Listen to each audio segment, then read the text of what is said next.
Hello દોસ્તો, જય શ્રી કૃષ્ણ।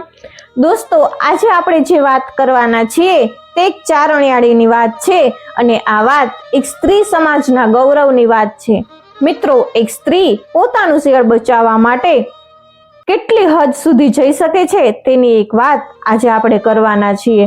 રૂવાટા ઊભા થઈ જાય એવી એક વાત આપણે આજે સાંભળશી, જેને ઝવેરચંદ મેઘાણીએ પોતાના પુસ્તક સૌરાષ્ટ્રની રસધારમાં શબ્દરૂપ આપેલું છે અને વાત કંઈક આમ છે અને વાર્તાનું શીર્ષક છે આઈ કામબાઈ। જાંબુડા ગામના ચારણો ઘોડાની સોદાગરી કરતા 8 મહિના દેશાવર ખેડી અને ચોમાસું ઘરને આંગણે ગાળતા। કંકુ વર્ણી ચારણિયાળી દુજાણા વજાણા રાખી ને ઘરનો વ્યવહાર ચલાવતી। ઉનાળાની સીડી રાતે રોજ રાસડે ઘૂમતી અને ગામના ગામધણીના અને રામના અને સીતાના ગીતો ગાતી કે જામ તારું જાંબુડું રળિયામણું રે, પરણે સીતાને શ્રી રામ, આવે રાઘવ કુળની જાન। પ્રભાતનો પહોર ઉગમણી દિશામાં કંકુડા વેરે છે અને જાંબુડા ગામની સીમ જાણે સોને ભરી છે। તે ટાણે કામબાઈ નામની જુવાન ચારણી કુવા કાંઠે બેડું ભરે છે। કાળી કામડીમાં ગોરું મોં ખીલી રહ્યું છે। ઉજાગરે રાતી આંખો હિંગળે ભરી ભાસે છે। એની આંખો તો રોજની એવી રાતી ચોર રહેતી। લોકો કહેતા કે આય તો 84 લોબડિયા વાળી દેવ્યું ભેળી રાતે આભા મંડળમાં રાસ માંડે છે, એટલે આયની આંખ્યું રાત્યું રહે છે। કુવાને કાંઠે કામબાઈનું એવું નીતરતું રૂપ નિરખી ને એક આદમી ચાલ્યો ગયો। આઈનું ધ્યાન તો સિંચવામાં છે। માથેથી કામડી ખંભે સરી પડી છે અને કુવાના નીરમાં પડછાયો દેખી ને એને પોતાનો પરદેશ ગયેલો ચારણ સાંભળે છે। અષાઢની વાદળીઓ આભમાં બંધાતી આવે છે અને મોરલા ગળકે છે। ગઢવો છે કે ઘરે ઉઘાડજો, સાંજની રજીઓ રડી ને દીવે વાટીઓ ચડી। તે ટાણે કામબાઈની ખડકી પર કોઈક અજાણ્યો ટવકો પાડ્યો। ચારણ તો ભણે ગામત્રે ગાશે બાપ, એમ કહેતી ચારણીએ બારણું ઉઘાડ્યું। જુએ તો અજાણ્યો રાજવંશી પુરુષ ભેડો એક આદમી।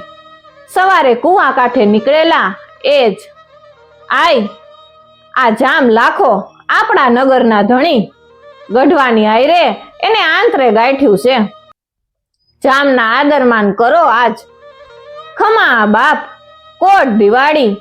એટલું જ્યાં જુવાન ચારણી બોલે ત્યાં તો ઓસરીમાં ઢોલિયો પડેલો તે નીકળે ઢાળ્યો અને નગરનો રાજા લાખો તે પર બેસી ગયો। બેસીને બોલ્યો, ભાભી દેવતા લાવજો તો હોકો ભરીએ। ભાભી શબ્દ સાંભળતા જ તો ચારણીના માથામાં ચાસકો નીકળ્યો। કોઈ કુહાડો જાણે લમણા પર પડ્યો અને કોઈ દિવસ ભાભી શબ્દ સાંભળવાનો એને અનુભવ ન હતો। દેવતા દીધો। બીજી વાર ભાભી એવું કહી અને દૂધ માંગ્યું। કામબાઈની કાયા ઘરેણી ઉઠી। દૂધ દીધું અને ત્રીજી વાર ભાભી કહી અને પાણી માંગ્યું અને ચારણીને વેણ ઠેઠે અંતરમાં ઉતરી ગયું। અહીં ઢોલિયે બેઠેલા રાજાને રૂવાડે કામ પ્રગટ થયો છે। વિકારના અંગારા બળે છે। લે બાપ, તારે જે જોતું હોય એ બધું, એમ અવાજ સંભળાયો અને સન્મુખ આવી ને ચારણી ઊભી રહી। કામડીના ઢાંકેલા એક થાળી હાથમાં લીધી છે અને કાયા થરથર કંપે છે। લે લે જટ, એમ ફરી ત્રાડ પાડી। શું? રાજા ચમકીને બોલ્યો, તારે જોઈતું તું ઈ બધું, એવું કહી અને કામબાઈએ થાળી ઉઘાડી। અરર આય, લાખાનું સાદ ફાટી ગયો। થાળીમાં કાપેલા 2 થાનેલા દીઠા। થાનેલા એટલે કે સ્તન। ના ના ભૂલો, આય નહીં, ભાભી કે ભાભી। ચારણી આંખો ઘુમાવતી હસવા લાગી। લે લે લેતો જા, આ જોઈતું તું ને? એ આય, આ હું ભૂલો, ઘર ભૂલો। રાજાએ 2 હાથ જોડ્યા। અરે હોય કાંઈ, આ લે લેતો જા। હું ભણીને તું ભા, સગા આદુનો સંબંધ, કવચન કાછેલા કીએ અવગણે કાઢ્યું। અર્થાત હે રાજા, ચારણી એટલે તો બેન ને તું ક્ષત્રિય એટલે મારો ભાઈ। ચારણ રાજપૂતો વચ્ચેનો આદિથી ચાલ્યો આવતો આ સંબંધ, છતાં હે કચ્છમાંથી જાડેજા રાજા કાછેલા, તે ભાભી એવું કુવચન મારા માટે ક્યાં અપરાધે કાઢ્યું? સાંભળી ને રાજા ભાગ્યો। પાછળ થાળી લેતી ચારણીએ દોટ દીધી। લેતો જા બાપ, લેતો જા, એવા સાદ કરતી કામબાઈ પાછળ પડી અને ફરી દુહો કહ્યો. સંચેલ ધન ચારણ તણા જરસે નજી જસા અજરો રે અસા લોઢું લાખણ સિયડા. જામ ઘોડો દોડાવે જાય છે, નગરમાં પેસી જાય છે, પાછળ ચારણી પડી છે, એના મોંમાંથી દુહા ગાજે છે.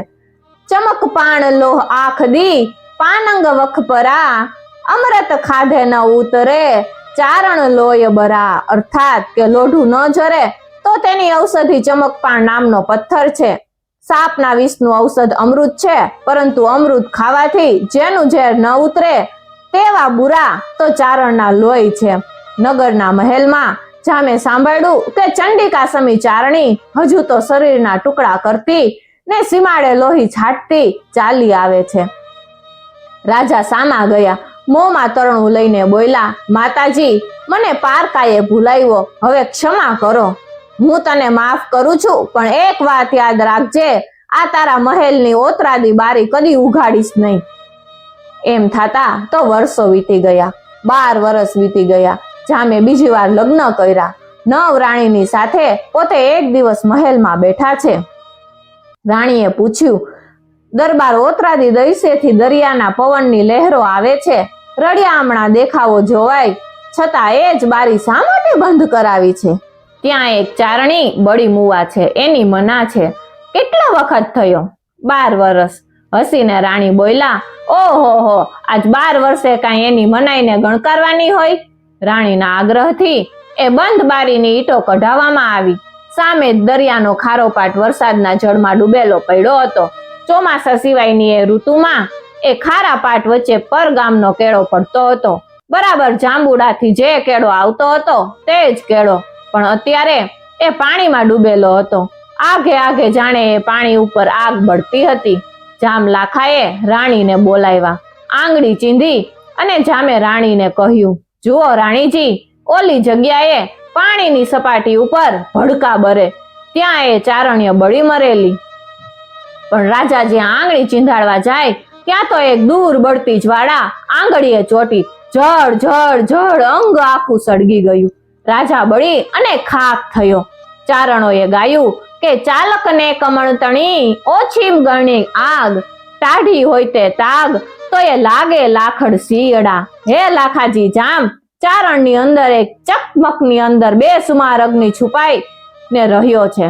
દેખાવમાં ચકમક ઠંડો છે, પણ એની સાથે ઘર્ષણ થાય ત્યારે બાળિયાને ખાક કરે તેવા તણખા જરે છે. તેવી જ રીતે આ વૃત્તાંતમાં પણ અબોલ અને ઠડી કામબાઈની અંદર ઊંડાણે આગ બળતી હતી. કોઈ ન સમજે એ બળી શકશે, છતાં ત્યાંથી ઉઠી એ તને વળગી અને તને બાળીને ભસ્મ કર્યો. જૂનો રાફન છેડીએ જાગે કોક જડાગ, જાગી જાડે જાસરે કામય કાળો નાગ. અર્થાત કે કોઈ રાફડાને જૂનો અને ખાલી સમજી ને ઉકેળવો નહીં, કારણ કે એમાંથી કોઈક દિવસ ઝેરી સર્પ નીકળી પડે. જેવી રીતે ચારણ જ્ઞાતિ રૂપી જૂના રાફડામાં જાડેજાને માથે કામબાઈ કાળા નાગથી જાગી ગઈ હતી. મિત્રો, જો તમને વિડીયો પસંદ આવ્યો હોય તો વિડીયોને લાઈક કરી દેજો. ચેનલ પર નવા હોય તો ચેનલને સબસ્ક્રાઇબ કરી દેજો અને પાસે આપેલા બેલ આઇકોનને જરૂરથી પ્રેસ કરજો, જેથી આવનાર નવા વિડીયોઝના નોટિફિકેશન સૌથી પહેલા તમે મેળવી શકો. અને એક ખાસ વાત મિત્રો, વિડીયો બનાવવાનો ઈરાદો કોઈ પણ વ્યક્તિ, જ્ઞાતિ, જાતિ કે ધર્મને ઠેસ પહોંચાડવાનો કે કોઈનું આડું અવડું બોલવાનું નથી, પરંતુ આ વિસરી રહેલી લોકવાર્તા, લોકકથા અને લોક સાહિત્યની વાતોને લોકો સુધી પહોંચાડવાનો છે. જય Shri Krishna. Thank you for watching.